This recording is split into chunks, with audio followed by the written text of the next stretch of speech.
So ಮನುಷ್ಯಾಗ ಬದುಕಬೇಕಂದ್ರೆ ಭಾಳ important ಅಥವಾ ಮೂಲಭೂತವಾಗಿ ನಮ್ಗೆ ಏನೇನು ಬೇಕಂದ್ರೆ ನೋಡ್ರಿ, ಆಕ್ಸಿಜನ್ ನಮ್ಗೆ ಬೇಕೇ ಬೇಕು. ಆಕ್ಸಿಜನ್ ಅಥವಾ ಗಾಳಿ ಇಲ್ಲ ಅಂದ್ರೆ ನಾವು ಎಷ್ಟೋ ಸೆಕೆಂಡ್ ಒಳಗೆ ನಾವು ಸತ್ತು ಹೋಗ್ತೀವಿ. ಸೊ ಅದು ಕಂಪಲ್ಸರಿ ಬೇಕೇ ಬೇಕು. ಆಮೇಲೆ ನೀರು ಎರಡನೇದು. ಸೊ ಅದು ಭಾಳ ಅಂದ್ರೆ ಭಾಳ ಇಂಪಾರ್ಟೆಂಟ್ ಐತಿ. ಆಮೇಲೆ ಮೂರನೇದು ಸೂರ್ಯನ ಬೆಳಕು. ಇವು ಮೂರು ನಮಗೇನಂದ್ರೆ ಗಾಳಿ, ಬೆಳಕು, ನೀರು ಇದೇನಂದ್ರೆ ನಿಮ್ಗೆ ಪ್ರಕೃತಿಯೊಳಗೆ ಇದು ಏನಂದ್ರೆ ನಿಮ್ಗೆ ಫ್ರೀಯಾಗಿ ಎಲ್ಲರಿಗೂ ಸಿಗುವಂಗನ ಐತಿ. ಅಂದ್ರೆ ಯಾರೂ ಇದ್ರ ಸಂಬಂಧ ಬಡ್ದಾಡಬೇಕಾಗಿಲ್ಲ, ಏನಿಲ್ಲ. ಅದು ಆಟೋಮೆಟಿಕ್ಕಾಗಿ ನೇಚರ್ ಒಳಗೆ ಐತದ. ಅದಕ್ಕೆ ಹಂಗೆ ಇದಷ್ಟೇ ಅಲ್ದ ನಮ್ಗೆ ಏನಂದ್ರೆ ಇನ್ನೂ ಒಂದು ಏನು ಬೇಕಂದ್ರೆ ನಮ್ಗೆ ಫಾಸ್ಟಿಂಗ್ ಅಥವಾ ಉಪವಾಸ ಅನ್ನೋದು ಬೇಕೇ. ಯಾಕಪ್ಪ ಅಂತಂದ್ರೆ ಮನುಷ್ಯಂದು ಏನಂದ್ರೆ ವೇಟ್ ಏನಾಕತಿ ಕಂಟಿನ್ಯೂಸ್ಲಿ ಹೆಚ್ಚಾಕೋತ ಹೋಗತಿ. ಎಲ್ಲಿ ತನಕ ಹೆಚ್ಚಾಕೋತ ಹೋಗತ್ತೆ ಅಂದ್ರೆ ಒಂದು ಲೆವೆಲಿಗೆ ಬಂದು ಅದು ನಿಂತು ಬಿಡ್ತೈತಿ. ಅದಕ್ಕೆ ಜಾಸ್ತಿ ಅದು ಹೆಚ್ಚಾಗಂಗಿಲ್ಲ. ಯಾಕಂದ್ರೆ ಅದು ಎಲ್ಲರದು ಲೆವೆಲ್ ಬೇರೆ ಬೇರೆ ಇರ್ತೈತಿ. ಅದರದ್ದು ಮುಗೀತಂದ್ರೆ ಆ ಲೆವೆಲ್, ಅಲ್ಲಿಂದ ಏನಂದ್ರೆ ಮನುಷ್ಯಾಗ ಎಲ್ಲ ರೋಗಗಳು ಶುರು ಆಗಕತ್ತಾವ. ನೀವು ಒಂದೊಂದು BP ಬಂತು, ಡಯಾಬಿಟೀಸ್ ಬಂತು, ಹಾರ್ಟ್ ಪ್ರಾಬ್ಲಮ್ ಬಂತು, ಮೊಣಕಾಲು ನೋವು ಬಂದು, ಹಿಂಗೆ ಪ್ರತಿಯೊಂದು ಸಣ್ಣ ಪ್ರಾಬ್ಲಮ್ ಬರಾಕತ್ತೈತಿ. ಲಾಸ್ಟ್ ಸ್ಟೇಜಿಗೆ ವೇಟ್ ಹೆಚ್ಚಾಗಿ ಅದು ಏನಂದ್ರೆ ನಮ್ಮ ಬಾಡಿ ಏನಂದ್ರೆ ಹೇಳತೈತಿ ಏನಂದ್ರೆ ಭಾಳ ವೇಟ್ ಹೆಚ್ಚಾಗೈತಿ, ಇನ್ನರ ಕಡಿಮೆ ಮಾಡ್ಕೊ ಅಥವಾ ನನಗೆ ಟೈಮ್ ಕೊಡು, ನಾ ಬಾಡಿ ರಿಪೇರಿ ಮಾಡ್ಕೋಕ ಅಂತ ಅದು ಹೇಳ್ತಿರ್ತೈತಿ. ಬಟ್ ಅದನ್ನು ಮೀರಿ ನಾವು ಅದನ್ನು ಕೇಳಲಾರ್ದ ನಾವು ಹಂಗೆ ಕಂಟಿನ್ಯೂಸ್ 3 ತಾಸಿಗೊಮ್ಮೆ 4 ತಾಸಿಗೊಮ್ಮೆ ತಿನ್ಕೋತ ಇದ್ವಿ ಅಂದ್ರೆ ವೇಟ್ ಹೆಚ್ಚಾಗಿ ಅದ್ರ ಲಿಮಿಟ್ ಮುಗಿದು ಲಾಸ್ಟಿಗೆ ಏನಂದ್ರೆ ಬಾಡಿ ಇನ್ನು ವೇಟ್ ಹೆಚ್ಚು ಮಾಡಂಗಿಲ್ಲ. ಯಾಕಂದ್ರೆ ಅಷ್ಟರೊಳಗೆ ಬಾಡಿ ಒಳಗಿನೂ ಏನೇನು ಇರ್ತಾವೆ ಆರ್ಗನ್ಸ್ ಹಾಳಾಗಕತ್ತಿರ್ತಾವ. ಅದಕ್ಕೆ ಅದ್ರದ್ದು ಕೆಲಸ ಮಾಡೋ ಸಾಮರ್ಥ್ಯನೂ ಇರೋಂಗಿಲ್ಲ. ಹೀಗಾಗಿ ನಮ್ಮ ಲಾಸ್ಟ್ ಸ್ಟೇಜ್ ಏನಂದ್ರೆ ರೋಗಗಳು ಬರಕ್ಕೆ ಹತ್ಬಿಡ್ತಾವ. ಸೊ ಅದಕ್ಕೆ ಆ ರೋಗಗಳು ಬಂದ್ಮೇಲೆ ಅದು ದಿನ ಪೇನ್ಫುಲ್ ಲೈಫ್ ಇಟ್ಕೊಂಡು ಲಾಸ್ಟಿಗೆ ಒಂದಿನ ಅದರಿಂದ ಸಾಯುವಂಥ ಪರಿಸ್ಥಿತಿ ಬರ್ತೈತಿ. ಅದಕ್ಕೆ ಸೊ ಫಾಸ್ಟಿಂಗ್ನೂ ಮನುಷ್ಯಾಗ ಬೇಕ. ಒಂದು ಹಗಲಿಗೆ ಹೆಂಗೆ ರಾತ್ರಿ ಅನ್ನೋದು ಜೊತೆ ಇರ್ತೈತಿ, ಹಂಗೆ ನೀವು ಏನಂದ್ರೆ ಹಗಲಿ ಎಲ್ಲ ಕೆಲಸ ಮಾಡಿ ರಾತ್ರಿ ಏನಂದ್ರೆ ರಿಲ್ಯಾಕ್ಸ್ ಆಗ್ಬೇಕು, ಮಕ್ಕೋಬೇಕು. ಸೊ ದಟ್ ಮತ್ತೆ ಮರುದಿನ ನೀವು ಮತ್ತೆ ರೆಡಿ ಆಗ್ಬೇಕು ಕೆಲಸ ಮಾಡೋಕೆ. ಹಂಗೆ ಫೀಸ್ಟಿಂಗ್ ಅಥವಾ ಈಟಿಂಗ್ ಜೊತೆ ಫಾಸ್ಟಿಂಗನು ಇರಬೇಕು ಮನುಷ್ಯಾಗ.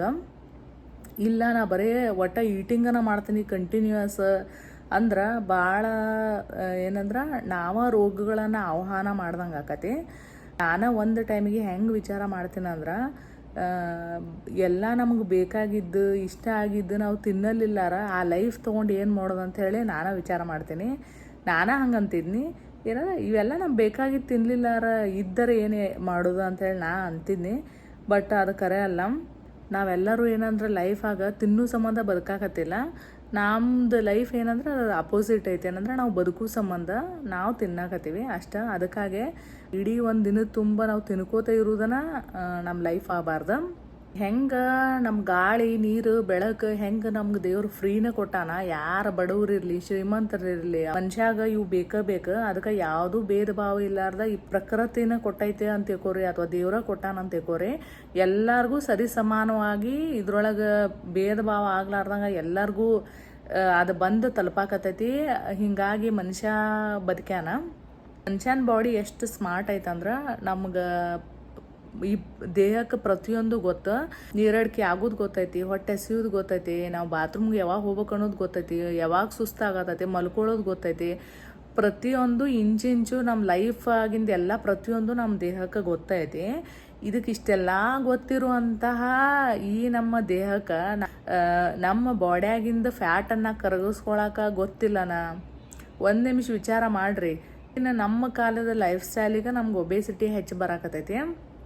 ಎಸ್ಪೆಷಲಿ ಏನು ತಿನ್ನಬಾರ್ದು ಅಂಥ ಫುಡ್ಡನ್ನೆಲ್ಲ ತಿಂದು ಆಮೇಲೆ ಅದು ಕಂಟಿನ್ಯೂಯಸ್ 3 ತಾಸು 4 ತಾಸಿಗೊಮ್ಮೆ ತಿನ್ಕೋತ ಇದ್ದಿದ್ದು ನಾವು ಲಾಸ್ಟಿಗೆ ಈ ಪರಿಸ್ಥಿತಿಗೆ ಬಂದೀವಿ. ಅದಕ್ಕೆ ಏನಂದ್ರೆ ಸೊಲ್ಯೂಷನ್ನು ನಮ್ಮ ಹತ್ರನ ಐತಿ. ಪ್ರಕೃತಿ ಅಥವಾ ನೇಚರ್ ನಮಗೆ ಸೊಲ್ಯೂಷನ್ ಮೊದಲ ಕೊಟ್ಟ ಕಳಿಸೈತಿ. ಈ ದೇಹಕ್ಕೆಲ್ಲ ಗೊತ್ತೈತಿ. ಆದ್ರೆ ನಾವು ಟೈಮ್ ಅಷ್ಟೇ ಕೊಡುವಲ್ದಾಗಿವಿ. ಇನ್ನೊಂದು ನೀವು ಅಬ್ಸರ್ವ್ ಮಾಡ್ರಿ, ಏನಂದ್ರೆ ಯಾವ ಪ್ರಾಣಿ ಪಕ್ಷಿಗಳು ಅದಾವ ನೇಚರ್ ಒಳಗೆ, ನೀವು ಮತ್ತೆ ನಾವು ಮನುಷ್ಯರು ಸಾಕಿದ್ದಕ್ಕೆ ಬೇಡ. ಯಾಕಂದ್ರೆ ನಾವು ಮನುಷ್ಯರು ಸಾಕಿದ ನಾಯಿ ಬೆಕ್ಕಿಗೆಲ್ಲ ಡಯಾಬಿಟೀಸ್ ಎಲ್ಲ ಬರತ್ತವ. ಯಾಕಂದ್ರೆ ನಾವೇನು ತಿನ್ನಕತ್ತೀವಿ ಅಂಥದ ಫುಡ್ ಅವಕ್ಕೂ ಹಾಕಿ ಅವ್ಕರ ಹೆಲ್ತು ನಾವು ಹಾಳು ಮಾಡತ್ತೀವಿ. ಸೊ ಅದಕ್ಕೆ ನೀವು ಹಂಗೆ ನೋಡ್ರಿ, ಅವು ಸ್ಟ್ರೀಟ್ ಡಾಗ್ ಇರ್ಬೋದು ಅಥವಾ ಬೇರೆ ಪಕ್ಷಿಗಳು ಮನುಷ್ಯರ ಕೈಯಾಗಿ ಇರಲಾರ್ದದ್ದು ಏನು ಪ್ರಾಣಿ ಪಕ್ಷಿಗಳು ಅದಾವಲ್ಲ, ನೀವು ನೋಡ್ರಿ ಅವಕ್ಕೆ ಎಂದೂ ಒಬೇಸಿಟಿ ಪ್ರಾಬ್ಲಮ್ ಇಲ್ಲ. ಒಂದು 10 ಪಾರಿವಾಳ ಎಲ್ಲಾರ ಕುಂತಾವಂದ್ರೆ ಆ 10 ಪಾರಿವಾಳ ಒಂದೇ ಥರ ಕಾಣ್ತಾವ. ಆದ್ರೆ ಮನುಷ್ಯರ ಹಂಗಲ್ಲ. ನೀವು 10 ಮಂದಿನ ನಿಲ್ಲಿಸಿರ ಅಥವಾ 10 ಮಂದಿನ ಎಲ್ಲೋ ಮಾರ್ಕೆಟಾಗಿ ನೀವು ನೋಡ್ರೆ, ನೀವು 10 ಮಂದಿನೂ ನಾವು ಈಗ ಬೇರೆ ಬೇರೆ ಟೈಪ್ ಕಾಣ್ತೀವಿ. ನಾವು ಒಂದೇ ಥರ ಇಲ್ಲ. ಯಾಕಂದ್ರೆ ಒಬೇಸಿಟಿನ ಪ್ರಾಬ್ಲಮ್ ಐತಿ ಈಗ ಎಲ್ಲಾರ್ದು. ಅಂದ್ರೆ ವೇಟ್ ಲಾಸ್ ಅನ್ನೋದನ್ನು ಇಷ್ಟು ಕಾಂಪ್ಲಿಕೇಟ್ ಮಾಡಿವಂದ್ರೆ, ಈಗ ಇದನ್ನ ಫಾಸ್ಟಿಂಗ್ ಮಾಡಿ ವೇಟ್ ಲಾಸ್ ಮಾಡ್ಕೋತಾನೆ ಅಂದ್ರೆ ಯಾರೂ ನಂಬಕ್ಕೆ ಸಾಧ್ಯ ಇಲ್ಲ. ಯಾಕಂದ್ರೆ ಮನುಷ್ಯಾಗ ಏನಂದ್ರೆ ಭಾಳ ಏನಂದ್ರೆ ಕಾಂಪ್ಲಿಕೇಟ್ ಇರ್ಬೇಕು, ಭಾಳ ಕಷ್ಟದ್ದು ಇರ್ಬೇಕು. ಅಂದ್ರಣ ನಮ್ಮದು ವೇಟ್ ಲಾಸ್ ಆಕೈತಿ. ವೇಟ್ ಲಾಸ್ ಅಂದ್ರೆ ನಾವು ಜಿಮ್ಮಿಗೆ ಹೋಗ್ಬೇಕು, ಮುಂಜಾನೆ ಎಕ್ಸಸೈಸ್ ಮಾಡ್ಬೇಕು, ರಾತ್ರಿನೂ ಎಕ್ಸಸೈಸ್ ಮಾಡ್ಬೇಕು, ಜಿಮ್ ಒಳಗೆ ಮೆಂಬರ್ಶಿಪ್ ಇರ್ಬೇಕು, ಬೆವರು ಸುರ್ಕೋತಾ ಇರ್ಬೇಕು. ಆಮೇಲೆ ಊಟದಾಗ ಎಲ್ಲ ಊಟ ನಾವು ಸ್ವಲ್ಪ ತಿಂತಿರ್ಬೇಕು, ಎಲ್ಲ ಹೊಟ್ಟೆ ತುಂಬ ಉಣ್ಣುವಂಗಿಲ್ಲ ಇದ್ರೊಳಗೆ. ಆಮೇಲೆ ಅದ್ರಾಗ ಸ್ಪೆಷಲ್ ಡಯಟ್ಗಳು ಮಾಡ್ಬೇಕು, ಅದನ್ನು ತೆಗಿಬೇಕು, ಇದನ್ನು ತೆಗಿಬೇಕು, ಈ ಫುಡ್ ಅಷ್ಟೇ ತಿನ್ಬೇಕು ಅಂತ ಹೇಳಿ ಹಂಗೆಲ್ಲ ನಾವು ಕಾಂಪ್ಲಿಕೇಟ್ ಮಾಡಿ, ಇಷ್ಟೆಲ್ಲ ಕಾಂಪ್ಲೆಕ್ಸಿಟಿ ಇಲ್ಲಾರ್ದನ ನೀವು ವೇಟ್ ಲಾಸ್ ಮಾಡ್ಕೋತೀರಂದ್ರೆ ಅದನ್ನು ನಂಬಕ್ಕೆ ಯಾರೂ ಸಾಧ್ಯನೇ ಇಲ್ಲ. ಏನ ಸುಳ್ಳು ಹೇಳತ್ತಾರ ಬಿಡಿ ಇವ್ರು ಅಂಥೇಳಿ ಹಂಗೆ ನಮ್ಮ ಮೈಂಡ್ಸೆಟ್ ಪ್ರಿಪೇರ್ ಆಗೈತೆ. ಸೊ ಅದಕ್ಕೆ ಆ ಮೈಂಡ್ಸೆಟ್ಟಿಂದ ಹೊರಗೆ ಬರ್ಬೇಕು. ಕರೆ ನಮ್ಮ ಬಾಡಿ ಹೆಂಗೆ ವರ್ಕ್ ಆಕತಿ ಅನ್ನೋದನ್ನು ನಾವು ತಿಳ್ಕೊಬೇಕು. ಅಂದ್ರೆ ಒಂದು ಸ್ಟೇಜ್ ಒಳಗೆ ನಾನು ಹಂಗೆ ವಿಚಾರ ಮಾಡ್ತಿದ್ದೆ. ಪ್ರಕೃತಿ ಅನ್ನೋದು ಏನೈತಲ್ಲ, ನಮಗೆ ಏನು ಅವಶ್ಯಕತೆ ಐತಿ ಅದನ್ನೆಲ್ಲ ಭಾಳ ಸಿಂಪಲಾಗಿ ಇಟ್ಟೈತಿ, ಯಾವುದೂ ಕಾಂಪ್ಲೆಕ್ಸ್ ಇಲ್ಲ. ಬಟ್ ನಾವು ಏನಂದ್ರೆ ಮನುಷ್ಯರು ಅದನ್ನು ಕಾಂಪ್ಲೆಕ್ಸ್ ಮಾಡೀವಿ. ನಮ್ಮ ಮೊದಲೇ ಹೇಳ್ದಂಗೆ ಎಲ್ಲ ಸೊಲ್ಯೂಷನ್ಗೂ ನಾವು ಪ್ರಾಬ್ಲಮ್ ಕಂಡು ಹಿಡಿದೇವಿ. ಹೀಗಾಗಿ ನಮ್ಮ ಹತ್ರ ಸೊಲ್ಯೂಷನ್ ಇದ್ದರೂ ಅದನ್ನು ನಾವು ಇನ್ನೂ ಅದಕ್ಕೆ ಪ್ರಾಬ್ಲಮ್ ಕಂಡು ಹಿಡಿದು ಅದನ್ನು ಕಾಂಪ್ಲೆಕ್ಸ್ ಮಾಡೋದು ನಮ್ಮ ಕೆಲಸ ಆಗೈತಿ. ಈಗ ನಾ 90 kg ಇದ್ದಾಗಿಂದ ಫೋಟೋ ನಿಮ್ಗೆ ತೋರ್ಸಾತನ ಇದ್ರಾಗ. ನೀವು ಇದನ್ನು ನೋಡ್ರಿ. ನಾನು 2 ತಾಸಿಗೊಮ್ಮೆ 3 ತಾಸಿಗೊಮ್ಮೆ ಊಟ ಮಾಡೋದಕ್ಕೆ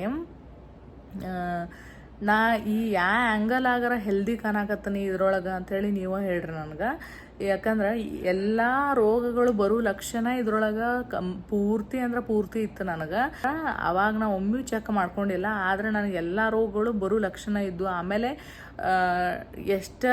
ನಾನು ಭಾಳ ಬೇರೆ ವಿಡಿಯೋದಾಗ ಹೇಳೇನಂದ್ರೆ ನಂದಾದ ಹೆಲ್ತ್ ಪ್ರಾಬ್ಲಮ್ಗಳು ಶುರುವಾಗಿದ್ದು. ಕುಂತ್ರ ಹೇಳಕ್ಕೆ ಬರ್ತಿರಂಗಿಲ್ಲ, ಆಮೇಲೆ ಸುಸ್ತು, ಆಮೇಲೆ ಪಿರಿಯಡ್ ಪ್ರಾಬ್ಲಮ್ಸ್ ಶುರುವಾಗಿತ್ತು, ಆಮೇಲೆ ಮೊಣಕಾಲು ನೋವು ಶುರುವಾಗಿತ್ತು ನನಗೆ. ಸೊ ಏನು ನೀವು ಈಗ ಫೋಟೋ ನೋಡತ್ತಿರಲ್ಲ, ನಾ 90 kg ಇದ್ದಾಗಿಂದ ನಾ ದಿನಕ್ಕೆ 2 ತಾಸಿಗೊಮ್ಮೆ 3 ತಾಸಿಗೊಮ್ಮೆ ತಿಂದಾಕ ಹತ್ತಿದ್ರದ್ದು ಪ್ರತಿಫಲ ಇದು. ಆಮೇಲೆ ಈಗಿನ ನನ್ನ ಫೋಟೋ ಅಥವಾ ನನ್ನ ವಿಡಿಯೋ ಈಗ ನೋಡ್ರಿ ನೀವು, ನಾನು ಫಾಸ್ಟಿಂಗ್ ಮಾಡಕತ್ತೀನಿ. ನಾನು ಹೆಲ್ತಿ ಅಂತ ನನಗೆ ಅನ್ಸೈತಿ. ನನಗೆ ಭಾಳ ಚಲೋ ಅನ್ಸೈತಿ, ಎನರ್ಜಿ ಚಲೋ ಐತಿ. ಹೀಗಾಗಿ ಇದೇ ಒಂದು ದೊಡ್ಡ ಡಿಫ್ರೆನ್ಸ್ ಐತಿ. ಅದಕ್ಕೆ ಏನು ಕಾಂಪ್ಲಿಕೇಟ್ ಮಾಡ್ಕೊಳಕ್ಕೆ ಹೋಗ್ಬೇಡ್ರಿ, ಭಾಳ ಸಿಂಪಲ್ಲಾಗಿ ತಗೋರಿ ಎಲ್ಲ.